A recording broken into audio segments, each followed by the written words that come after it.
नमस्कार। मैं आप लोगों का शुक्रिया करती हूँ कि इतने कम टाइम पे आप लोगों को बुलाते ही आप आ गए हैं, इसके लिए बहुत-बहुत थैंक यू है और दिल से धन्यवाद कहती हूँ आप लोगों को।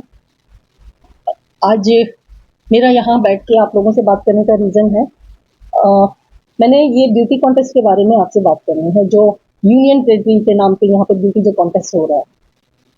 तो मैं आप लोगों को बताना चाह रही हूँ, जो ये यूनियन टेरिटरी ब्यूटी कॉन्टेस्ट जो चल रहा है, जिसकी एडवर्टाइज़मेंट किया गया है, तो क्या मैं ये पूछना चाहती हूँ जिस बच्चे ने शुरू किया है, वो सबसे पहले मेरे पास आया और ये सारी चीज़ें उसने मुझसे बात की कि हम यूनियन टेरिटरी का ये टैग करना चाहते हैं और एक ब्यूटी कॉन्टेस्ट करना चाहते हैं। और मेरे पास आने का रीज़न उनका ये था कि जब लास्ट टाइम पे कॉन्टेस्ट हुआ था, तो मुझे वहाँ पे एज़ ए चीफ गेस्ट बुलाया गया था। तो ये कॉन्टेस्ट जो है ब्यूटी कॉन्टेस्ट जो नाम है, इस अंडमान में 96 में सबसे पहले मैंने शुरू किया, इससे पहले कभी हुआ नहीं था। तो ये बात काफ़ी लोग जो हैं जानते हैं, जिसमें वाहिद शाह हमारा फर्स्ट प्राइज़ उन्हीं को मिला था, मिस्टर अंडमान बना था और रश्मि राणा जो हैं वो फीमेल में फर्स्ट उनका ही था। तो हमारे उस टाइम के काफ़ी कंटेस्टेंट जो है आज भी मेंटेन है। आप वाहिद शाह को देख लीजिए, he is very much maintain. तो आज भी उसे लगता है कि लड़कों के साथ टक्कर दे सकता है। तो जब मैं इस प्रोग्राम में गई थी, जो मुझे बुलाया गया था, उस वक़्त जो है मैंने ये अनाउंस किया था कि हमारे ग्रुप का 25 साल पूरे हो रहे हैं इस लाइन पे, तो हमने एक शो करना है नए और पुराने के हिसाब से। तो इस बार हमने ये कहा था कि मैं ये शो दोबारा एक बार 25 साल पूरा होने के अवसर पे हम एक शो करेंगे, जो मेरे साथ जो लोग जुड़े हुए थे वो सब मिलकर के हमने प्लान किया था। तो ये बात ये अभिषेक ने उस टाइम पे अभिषेक के सामने भी बात की थी, तो अभिषेक ने कहा कि मैं आपसे मिलना चाहता हूँ। तो ये एक दिन मेरे घर पे आया और पहले तो उसने मुझसे स्पॉन्सरशिप की बात की। मैंने कहा मैं तो स्पॉन्सर नहीं करूँगी, लेकिन हमने खुद अपना एक शो करना है। तो उसने कहा कि आंटी मैं आपके साथ बैठ के थोड़ा बात कर लूँ? मैंने कहा बिल्कुल बेशक। मेरे घर पे ये लोग आए थे, इम्तियाज़ था, अभिषेक था, एक और बच्ची थी। तो ये लोग तीनों मुझसे ये बोले कि आप हमें जॉइन कर लो, हम लोग ऐसा शो करेंगे जो नए और पुराने को मिला करके, new generation and old generation का एक मिला के कॉम्बिनेशन वाला शो करेंगे। तब मैंने इनसे मुझे लगा कि ये थोड़ा-सा अच्छा होगा नया और पुराने में, क्योंकि 25 साल पहले कोई ज़्यादा फैसिलिटी नहीं था। अब देखें तो बहुत सारी फैसिलिटी है, तो हम मिल के करते। तो हमने डिसाइड किया, मीटिंग हुई हमारी 2-4 बार 4-6 बार हमारे एक साथ घर पे डेली मीटिंग होती थी। तो हमने स्पॉन्सरशिप का लिस्ट बनाया। जितने स्पॉन्सर हैं मैक्सिमम स्पॉन्सर मैं नाम के साथ बताना चाह रही हूँ, उनके साथ में सबसे मेरी बात हुई है, मेरी मीटिंग हुई है। जैसे नॉटिका का ये बोर्ड लगा रखा है, नॉटिका का स्पॉन्सरशिप मैंने करवाई। तो इन्होंने पनाज का ऐड लगाया, पनाज की जो मैडम है उनसे मेरी बात हुई, इनसे कभी बात नहीं हुई और वो 50,000 में मेरी उनसे बात हुई थी और विद ड्रेसेस 50,000 भी देंगे और ड्रेसेस भी देंगे। लेकिन अभी तक उसका पेमेंट आया नहीं था। उस मैडम ने ये कहा था कि मुझे अब उनके बैनर का जो पिक्स है वो आप अपने बोर्ड पे लगा के मुझे पिक्स खींच के बताओ, जो कि मेरे फ़ोन पे है, मैं आप लोगों को दे दूँगी। तो ये बात हुई। तो अभी तक उनका कंफर्मेशन नहीं आया था, तो इन्होंने एक अभिषेक ने मुझे एक बैनर का छोटी सी क्लिप बनाकर भेजा था, जो मैं आपको दे रही हूँ। तो उसके बाद में मैंने इनसे यही बात की कि अभिषेक ये चीज़ें ऐसे हो रही हैं और हर वक़्त वो मुझे सिर्फ़ स्पॉन्सरशिप का ही बात करता था। जब देखो मुझे स्पॉन्सर के लिए बोल रहा है, खुद स्पॉन्सर पे कोई कोई ज़िम्मेदारी उनकी नहीं थी। जब भी मैं उनसे मीटिंग में आकर पूछती थी कि भाई तुम लोगों का स्पॉन्सर किया, तुम तो सिर्फ़ मेरे भरोसे बैठे हो। अब जो पुराने लोग हैं, जो मुझे जानते हैं, जो मैं अभी उनका नाम नहीं लेना चाहती हूँ, काफ़ी बड़े लोग हैं, उनसे मैं सबसे बात कर रही हूँ। तो फिर मुझे लगने लगा कि ये स्पॉन्सर के चक्कर में ही मुझे यूज़ कर रहा है। तो मेरे दिमाग में एक बात हुई, फिर हमने एक बार उसके साथ फिर बैठ के मैंने बात की। मैंने कहा अभिषेक स्पॉन्सर तो 20-25 हज़ार 50 हज़ार से ज़्यादा हो नहीं रहा है, तो आप कैसे इतना बड़ा शो करोगे? इतना बड़ा शो करने के लिए 10 से 12 लाख की ज़रूरत है। आप एक सेलिब्रिटी को बुलाते हो, 5 लाख में आपकी बात हुई उस सेलिब्रिटी से जो आ रहा है। तो मैंने उनसे पूछा था कि 5 लाख रुपए है, आप कैसे दोगे? और स्टेज में, रैंप में बहुत सारी चीज़ों का खर्चा होता है। तो उन्होंने मुझे बोला कि आप चिंता मत करो, पैसे आ जाएँगे। तो मैंने कहा कैसे आ जाएँगे, वो तो मैं जानना चाहूँगी। अब मैं इस टीम का हिस्सा हूँ और सीनियर हूँ आप लोगों से, तो आप मुझे बताओ कि पैसे कैसे आ जाएँगे? चलो माना कि मेरे अपने पहचान के थ्रू से मैंने एक 2 लाख 4 लाख रुपए जमा कर लेती हूँ। लेकिन 10 से 12 लाख रुपए जमा करना इज़ नॉट ईज़ी। या तो आपको कोई बड़ा फाइनेंसर होना चाहिए, पीछे बैकिंग सपोर्ट में विदाउट फाइनेंसर नहीं होना चाहिए। तो इन्होंने मुझे ये कहा कि जो रैंप में लड़कियाँ मॉडल चलती हैं, उनसे हमारा प्लानिंग हो जाता है हमारा कि अगर मैं उनको फर्स्ट या सेकंड राउंड पे मतलब फर्स्ट प्राइज या सेकंड प्राइज देती हूँ तो वो मुझे 50 से 80 हजार लाख रुपए तक उनसे चार्ज करता है। तो मुझे बड़ा अजीब लगा कि ये बातें तो अलग से बहुत गलत बात है ये। तो मैंने उनसे पूछा कि ऐसा कैसे हो सकता है? तो उसने कहा कि नहीं, हमने लास्ट ईयर भी ये काम किया था। जो लास्ट जो फैशन शो हुआ था उसमें मैं उस बच्ची का नाम नहीं लेना चाहती हूँ, मिस और मिसेस वाला कॉम्पिटिशन में उसने, हाँ, उसमें जो है लड़कियों से जो मॉडल थे उनसे पैसे लिए गए और कुछ लोगों को ये बात पता चला तो उन्होंने उस टाइम पे क्विट भी कर लिया था, क्योंकि लास्ट मोमेंट पे मुझे एज ए चीफ गेस्ट के लिए न्योता दिया गया था। तो तब तक मुझे नहीं पता था, बट जब प्रोग्राम खत्म हुआ उसके बाद मुझे ये बात का पता चला तो मुझे बहुत अफसोस हुआ इस बात का कि मैं इनका हिस्सा हूँ। और ये चीजें मैंने देखा कि अभिषेक ने जब ये बात कही कि रैंप की लड़कियों से जो शो जिनको हम कंपटीशन में फर्स्ट या सेकंड प्राइज कर लेते हैं तो उनसे हमें पैसे आ जाएंगे पूरे। तो मुझे लगा कि जो मेरे 25 साल की ईमानदारी और से जो मैंने काम किया और जो पहला एक टैग था अंडमान का फर्स्ट ब्यूटी शो जो मैंने किया था, तो उस पे तो एक बदनामी का एक दाग लग जाएगा, इसलिए मैंने उसको क्विट कर दी। मैंने कहा नहीं। अच्छा, दूसरी बात मैंने उनसे एक बात और भी पूछी। ऐसे कई चीजें हैं जो मुझे बार बार उससे मिलने के बाद पता चल रहा था। जैसे मैंने पूछा कि यूनियन टेरिटरी आप बताइए, इंडिया में 9 यूनियन टेरिटरी। आपने एडवर्टाइजमेंट में सबसे पहले तो मैंने ऑब्जेक्शन की थी कि यूनियन टेरिटरी का टैग आप नहीं लगा सकते। और ये आप देख लीजिए, आप गूगल में भी पढ़ लीजिए, आप यूनियन टेरिटरी का टैग, वो नेशनल इंटरनेशनल जो ब्रांड में काम करते हैं, जो उनका टैग होता है, इनके पास एक लाइसेंस होते हैं। क्या इनके पास वो यूनियन टेरिटरी का लाइसेंस है? क्या इन्होंने यूनियन टेरिटरी बोल करके जो कहीं एडवर्टाइजमेंट किया है? कोई एडवर्टाइजमेंट नहीं है। आपका व्हाट्सएप सिर्फ अंडमान में ही चलता है। ये व्हाट्सएप खेल जो है, ये सिर्फ ये व्हाट्सएप खेल पोर्टल के अंदर ही चलता है। ये यूनियन टेरिटरी में ये नहीं व्हाट्सएप घूमता है। तो सबसे बड़ी बात ये है कि इन्होंने यूनियन टेरिटरी के नाम पे एक फ्रॉड वाली खेल खेल रहे हैं। और उसके बाद इसका इंटरव्यू मैंने जैसे देखा है तो उसमें मुझे एक चीज का और ऑब्जेक्शन है। उसने कहा कि यूनियन आप ऑल ओवर इंडिया से आ सकते हैं। जब आप यूनियन टेरिटरी बोलते हैं तो ना तो आपने किसी भी स्टेट पे इसकी एडवर्टाइजमेंट की है और पोर्टल में भी कोई न्यूज़पेपर में कोई ऐड नहीं आया और उसके हाथ में कोई मतलब ना तो उसके पास क्या उसके अकाउंट्स का डिटेल्स मिल सकता है, जीएसटी नहीं है उसके पास, रजिस्टर्ड कंपनी है नहीं है मुझे नहीं पता, क्योंकि बैंक अकाउंट तक मेरे आने के बाद मैंने खुला है। क्योंकि जैसे कि नोटिका वालों ने कहा, मुझे मेरे पास मैसेज भी है, मैं आपको दिखा दूंगी। तो वो नोटिका वालों ने कहा, जब मेरी बात हुई तो उन्होंने बोला, मैंने कहा उनको चेक देने के लिए, तो वो बोले ठीक है मेरे ऑफिस से चेक ले लेना। बट चेक ले लेना, जब वो चेक लेने अभिषेक खुद गया था तो उसने कहा कि नहीं, ये चेक मैं आपको पर्सनल अकाउंट में नहीं दे सकता। और डेफिनेटली अगर ये अपने आप को बताता है कि मैं मॉडलिंग करता हूँ, कराता हूँ, तो इसकी कंपनी का अकाउंट होना चाहिए। आप कोई भी बड़े लेवल में काम करते हो, आप जब ब्यूटी की बात करते हो, ब्यूटी तो बहुत दूर की बात है, आप लोकल कॉन्टेस्ट में भी करते हैं, कोई प्रोग्राम करते हैं, तो कम से कम आपके पास में ये होना चाहिए, लाइसेंस होना चाहिए, ऑथराइजेशन होना चाहिए। क्या आपने गवर्नमेंट से परमिशन ली है? जब 96 में जब मैं गवर्नमेंट से पूरी परमिशन लेके काम करी, क्या इन्होंने यूटी के बावजूद इतना बड़ा ब्रांड लगा के रखा, यूटी यूनियन टेरिटरी, या छोटी बात नहीं है। ये एक प्रॉपर ये फ्रॉड वाली बात हो गई है।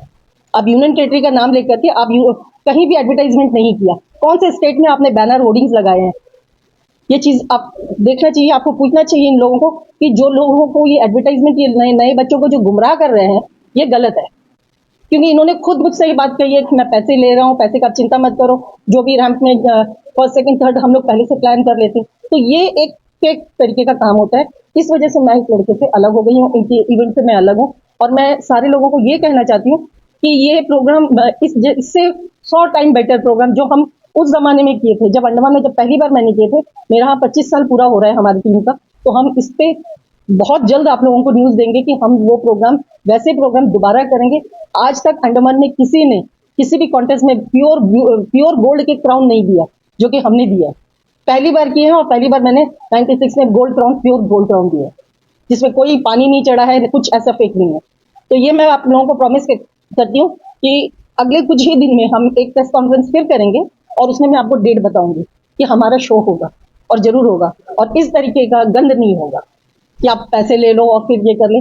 जब मैंने 96 में नहीं किया तो ये काम अब मैं कभी कर नहीं सकती, इस वजह से मैंने ग्रुप को छोड़ दिया। मैम एक सवाल है। जी बिल्कुल पूछिए। देखिए, अगर हम मैन और वुमेन, बॉयज और गर्ल्स को हटाकर अगर हम बात करेंगे, काफ़ी सारे जो गर्ल्स हैं इस चीज़ के लिए हर किसी का जो है ना अलग सोच है। कोई अगर हार जाता है या ऐसा कुछ हो जाता है तो और डिप्रेशन में चले जाते हैं, और ऐसा हुआ भी है। सिर्फ यहाँ का मैं नहीं कह रहा हूँ, ऑल ओवर इंडिया कह रहा जी। हूँ। और जैसा आपने बताया कि, और आपने अपनी मुंह जुबानी ये बात बताया कि पैसे लेकर जिसका बहुत हो रहा है, उसने खुद और मुझसे कही है नहीं, बात। तो मैं ये बता रहा हूँ, और आपका एक्सपीरियंस है इवन 90 से 96 से। नहीं नहीं, मैं 90s हाँ, एरा 90 हमारे पास ओके कर रहा हूँ, ओके 90s ओके। एरा से। यस। तो 90s एरा से एरा से आप एक चीज कर रहे हैं। जी तो इतना सब होने के बावजूद जब वो बंदा आपके पास आया, तो और आपने भी काफी कुछ हमें बताया, जी लेकिन हमें ऐसा लग रहा है कि कुछ कुछ बातें हैं जो अब भी आपने नहीं बताई, क्योंकि वो जब आपके पास आकर आप मतलब अप्रोच करे ऐसा जी। ऐसा, तो आपको ऐसा क्या गलत लगा जिसके कारण आपने आज उनका साथ नहीं दिया? बहुत अच्छी बात बोली आपने। पहले तो फर्स्ट टाइम जब ये आया मुझे, तो मुझे लगा कि ठीक है, नॉर्मल जैसे बच्चे होते हैं, नए पुराने मिलके करेंगे, तो मैंने एक्सेप्ट कर लिया। मैंने अपने टीम से बात की, जो कि सुरेश है, आप जानते होंगे सुरेश, जो पहले यहाँ पे सुपर शॉपी पुराने टाइम में जंगली घाट में होता था, उस पे मैनेजर था। जी, जी। अब वो कॉन्ट्रैक्टर है। जी। राइट नाउ वो चेन्नई में है, तो वो फिलहाल 1-2 दिन में वो भी आ जाएगा। फिर हमने सारी बातें की, तो मुझे धीरे धीरे ये बात का पता चला रोहित जी, कि जब ये लड़का 4 बार 5 बार मुझसे घर पे हमेशा आता था मिलने के लिए, कोई भी टाइम पे फोन करके बोलता था कि माँ मैं आ जाऊँ, मैंने कहा ठीक है।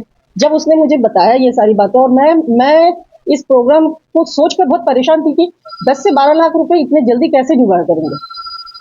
तब इसने जब मैंने उनसे पूछी, तो ये मुझे कहने लगा उसकी दिक्कत आप मत सोचो माँ, जितना स्पॉन्सर आप कर सकती आप करवा दो। तो मैंने जिन जिन लोगों से बात की, उसके बाद में काफी पैसे और आने वाले थे, तो मुझे लगा कि मैं इस बेईमानी के बीच में रह नहीं सकती। और पोर्टल में सभी लोग जानते हैं मैं बहुत स्ट्रेट फॉरवर्ड बात करती हूँ, मैं इधर उधर की बातें नहीं करती, जो है मैं हूँ। कईयों को पसंद है तो ठीक है, नहीं पसंद है तो वो अपने घर कुछ, मुझे इस बात की कोई दिक्कत नहीं है।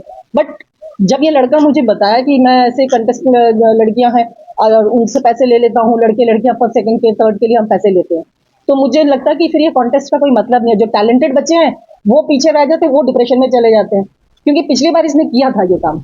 मैम, बाकी जब हमारे रिपोर्टर्स हैं, मेरे आखिरी 2 सवाल। जी मैम, आप ये बता सकती हैं क्या? कि जब तक जिस बंदे का आपने नाम लिया था और उसने जो है आपको अप्रोच किया था कि डोनेशन के लिए, स्पॉन्सरशिप, स्पॉन्सर के लिए तो आप डोनेशन भी कह सकते हैं उनको, लेकिन नहीं, उसे डोनेशन नहीं, स्पॉन्सर ही कहेंगे। डोनेशन जो है नहीं, दान हो जाता है। नहीं, मतलब मैं कह रहा जी हूँ जी तो स्पॉन्सरशिप। राइट। तो आपको क्या लगता है मैम, जब तक आप साथ में हैं, कितना अमाउंट जुड़ा होगा? मैंने 3-4 लोगों से बात की थी, मतलब काफी लोग, बात तो काफी लोगों के साथ हुआ था। पैसे आने का जो था, पनाश का 50,000 था विद ड्रेसेस। मैम, आप जो कह रही हैं, आपके पास इसका कुछ प्रूफ है? हाँ बिल्कुल है।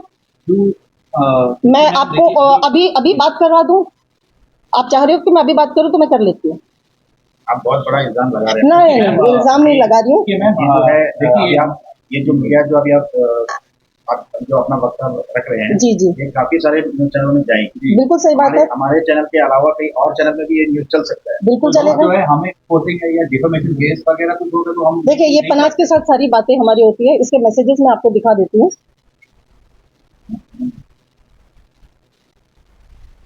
उनका मैं मैसेजेस आपको व्हाट्सएप में भी दिखा देती हूँ कि उनसे मेरी हर दिन की बात हुई है।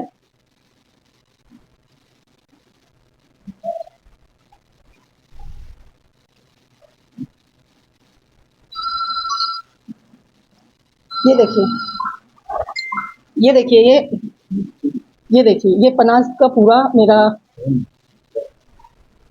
आप शामिल करिए। ये सारा तो वो उसने निकाल दिया है, लेकिन जिस सब बातें हैं वो सब है ऐड, क्योंकि उससे जब मैं अलग हुई तो उसने ऐड का जो जो फोटो भेजा था, आप ऊपर भी कर लीजिए, आपको सब मिल जाएगा।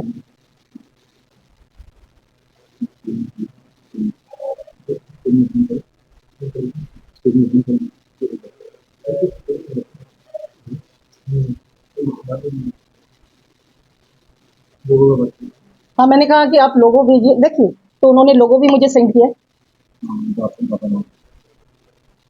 मैडम, मेरा ये पूछना है आपसे, आपने ये ड्रॉप कब किया इनसे? जब आपको पता चला कि जी। ऐसा कंटेंट से पैसे, participant जो भी है बिल्कुल। उनसे पैसा लेते हैं, जी उसके बाद आपने उनको ड्रॉप किया? हाँ, उसके 2 दिन के बाद मैंने ये बात उनसे पूछी, और ये बात का मुझे मन में था, क्योंकि मेरा मन गवाह नहीं कर रहा था इस बात के लिए। सीरियसली मुझे लग रहा था कि मैं बच्चों के साथ बेईमानी करूंगी। तो क्या हम ये समझे कि लास्ट कॉन्टेस्ट जो हुआ था जी वो बेईमानी ही था? मेरे हिसाब से वो बेईमानी था। अगर मैं पर्सनली पूछूं तो 100% बेईमानी मैम, था। आप तो चीफ गेस्ट थी ना मैम। हाँ यही तो मैं कह रही हूँ, जब मुझे पता चला जब प्रोग्राम खत्म होने के बाद में बैक ऑफ द स्टेज जो है ये बच्चों का आपस में बात की मैम आपने बात करने की कोशिश नहीं किया कि आपने गलत किया करके? मैंने की है इनसे, इस लड़के से बात की है। हाँ किसी ने किया मैम कि इकट्ठा होने के बाद? नहीं, ये जब प्रोग्राम खत्म हुआ मुझे पता चला, जब मैं बैकडोर गई उनको, वहां पे सारे बच्चे, कुछ लड़कियां रो रही थी, तो बोला उनको पता था, तो मैंने शायद उनको नहीं मिला वो उस पोजीशन में, तो इसलिए रो रही हूँ। और सुनने में भी है कि बहुत सारे लड़के लोग ये सब छोड़ देते हैं। हाँ बहुत सारे, मैं भी ये बात सुनी हूँ कि ये चीजें पीछे से लड़कियां ने, काफी लोगों ने ड्रॉप कर दिया। तो मैम मैं आपसे ये पूछना चाहता हूँ कि आपने अभी अभी कहा कि मुझे उस समय पहले जो कॉन्टेस्ट हुआ था उसी समय पता चल गया था कि इन्होंने बच्चों से जो है पैसे लिए हैं, हाँ। जो भी पार्टिसिपेंट है उनसे पैसे लिए हैं, तो फिर अभी आपने उनका सपोर्ट में क्यों किया? सपोर्ट में नहीं होती हूँ। मेरा ये कहना है आपको कि जब ये प्रोग्राम हुआ और वो स्टेज में इतना हजम था, तो कुछ लड़कियां जो है रो रही थी पीछे, तो मैंने कहा क्यों रो रहे, तो तब मुझे नहीं, ये पता नहीं था कि मतलब इन्होंने पैसे लिए या मुझे लगा लड़कियां ऐसे ही बोल रही है। तो उस टाइम पे मुझे, मतलब उस टाइम ऐसा सिचुएशन था कि आप विश्वास नहीं कर सकेंगे, सबका रोना धोना अंदर चल रहा था, तो आप कभी भी नहीं, इतना कम पीरियड में आप ये जज नहीं कर सकते। लेकिन जब इसने घर आने के बाद, कंटिन्यू बात होने के बाद, तो एक फैमिलियर हो गए हम लोग फैमिलियर होने के बाद में, तब मुझे इसने खुद अपने मुंह से बताया मेरे घर पे बैठ के, क्योंकि मीटिंग मेरे घर पे ही होता था, कोई ऑफिस तो था नहीं उसका, तो मेरे घर पे ही मीटिंग होती थी, तो ये हमेशा डेली आते थे, तो मुझे लगा कि एक फैमिली जैसे हो गए। जब इसने मुझे बताया तो मुझे बहुत शौक लगा इस बात का कि जब कंटेस्टेंट से तुम पैसे लेते हो तो फिर प्रोग्राम किस बात का, जो बच्चे जेन्युइनली डिजर्व करते हैं उनके साथ चीट हो रहा है। मैम इसमें और मतलब जो कराते हैं इसमें मेन क्या क्या चाहिए रहता कि जो इसमें पार्टिसिपेट कर सके? देखिए पार्टिसिपेट करने के लिए एक तो उनका रैंप में अगर कोई नया है तो उनको सिखाया जाता है, उनका जो जब वो बिल भरते फॉर्म भरते हैं तो उस टाइम में उनकी डिटेल्स आ जाती हैं। उसके बाद अगर ज्वाइनिंग के कुछ दिन के बाद में उनको हम कोर्सेज में अपने तरफ से जो है उनको रैंप शो में जैसे चलते हैं वो सिखाते हैं, पर्सनैलिटी डेवलपमेंट करते हैं। अगर किसी की इंग्लिश अच्छी नहीं है तो या देखिए वो या तो अपनी तरीके से बोले, या उनको मतलब पब्लिक कैसे पब्लिक से आप प्रेजेंट करोगे खुद को, पर्सनैलिटी अपने आप को निखारोगे, तो वो चीजें हम सिखाते हैं कि आप कैसे जवाब दोगे, कैसे चलोगे, कैसे देखोगे, कैसे लगोगे। मैम एक सवाल है, जिसका अभी आपने सब कुछ तो आपने ये सब बता दिया, अब जैसा जो बंदे का आपने नाम बताया अभिषेक। हाँ वो कॉन्टेक्ट करा रहे हैं, तो मैम कहीं ना कहीं आइलैंडर के बच्चे उसमें पार्टिसिपेट भी करेंगे, बिल्कुल। एक खुशी भी जाहिर होती है, बिल्कुल, लेकिन बिल्कुल। आपने लेकिन आप जो बताए हैं और आपका ये कहना है कि आपके पास प्रूफ भी है, तो आप ये बताइए ना मैम कि 2010 में आपको शायद याद होगा हम्म। टिकट टू बॉलीवुड, नहीं 2010 में मैं अंडमान में नहीं थी। 2010 का ऐसे ही कुछ एक हुआ था मैम, मैं आपको हाँ वो मैंने भी सुना था हाँ ये। तो ये मैम किसी को नहीं पता, मतलब मैं आपको बता रहा हूँ उस समय भी काफी एक बड़ा स्कैम हुआ था। जी। कुछ हीरोइनें आए थे, रवीना टंडन आई थिंक, उस टाइप का कुछ था, ये मैंने दिल्ली में सुनी थी क्योंकि मैं उस टाइम दिल्ली में रहती थी। उससे पहले मैम और एक हुआ था जो डांस क्लास यहाँ से बच्चों को बाहर लेकर जाएंगे ऑडिशन के नाम पे, काफी पैसे जो है लिए हाँ, गए थे। ये चीज है ना, मैं आपसे ये कहना चाह रही हूँ, आपने बहुत अच्छी बात याद दिलाई, मैं आपको बताना चाह रही हूँ, जब भी ऐसा कोई प्रोग्राम होता है या ऐसे एडवर्टाइजमेंट आता है तो इनसे रिलेटेड हमारे जैसे सेक्रेटरीट में जो भी ऑफिसर इनसे रिलेटेड है उनको इनका संज्ञान लेना चाहिए, उनको बुलाकर पूछना चाहिए कि आप सर्टिफाई हो ये प्रोग्राम करवाने के लिए। तो एट लास्ट अभी जो ब्यूटी कॉन्टेस्ट अभी जो होगा तो इसके बारे में आपका आखिरी विचार क्या है कि ये होना चाहिए कि नहीं होना चाहिए, या क्योंकि हमें ये पता चले कि आपने इसके ऊपर कंप्लेन भी दर्ज मतलब डाला है, इसके बारे में कुछ बताइए। नहीं, मैंने ऐसे कोई कंप्लेन नहीं दर्ज की है, बट मैं कंप्लेन दर्ज अभी तक मेरी तरफ से कुछ नहीं हुआ, बट मैं ये बताना चाह रही हूँ। आपने बात भी की इसके बारे में? हाँ मैंने कई बात की है, लेकिन ये चीजें नहीं होनी चाहिए, मेरा सिर्फ ये कहना, मेरा मुद्दा ये है, और मुझे किसी चीज का ऑब्जेक्शन इस बात का नहीं है, बट अगर जो भी करवाता हो, चाहे वो अभिषेक हो, चाहे अभिलाष हो, या चाहे कोई भी हो, चाहे वो सुनीता क्यों ना हो, कोई भी हो, उनके पास ये प्रोग्राम कराने के लिए सर्टिफिकेट होना चाहिए और वो उसका एलिजिबल होना चाहिए। और यूनियन टेरिटरी के लिए तो मैं जरूर बोलूंगी, और हो सकता मैं इस फ्यूचर में इस पे कंप्लेन भी डालूंगी यूनियन टेरिटरी के जो मेन ऑफिस में जहां ये कॉन्टेस्ट होता है नेशनल्स में, तो वहां हो सकता वहां एक लेटर भी जाए, बिकॉज यूनियन टेरिटरी के नाम पे आप चीट नहीं कर सकते हो। मैम ये जो this is very big thing, मैं आपको बता रही हूँ, ये बहुत बड़ी बात है कि आप यूनियन टेरिटरी के नाम पे एक छोटा सा आइलैंड के अंदर में बेवकूफ बना रहे हैं, कोई बच्चा बाहर से नहीं आ रहा है। मैम जो लोग करा रहे हैं इसमें किस लोगों का परमिशन चाहिए था अंडमान में? देखिए परमिशन के हिसाब से अगर आप बोले तो इनको डीसी ऑफिस में बोलना चाहिए, परमिशन होता है, उसके बाद में आपको हर जगह एक लेटर देना पड़ता है, जो मैंने दी थी उस टाइम पे, तो मुझे नहीं पता कि अभी जो कॉन्टेस्ट हो रहा है ये लोग किससे परमिशन देते हैं या इनको कौन अप्रूव करता है, इनको कौन अप्रूवल देता है। तो ये चीजें पता करनी चाहिए, वो आप संज्ञान लीजिए, आप न्यूज वाले हैं, आप लोगों को मालूम होना चाहिए।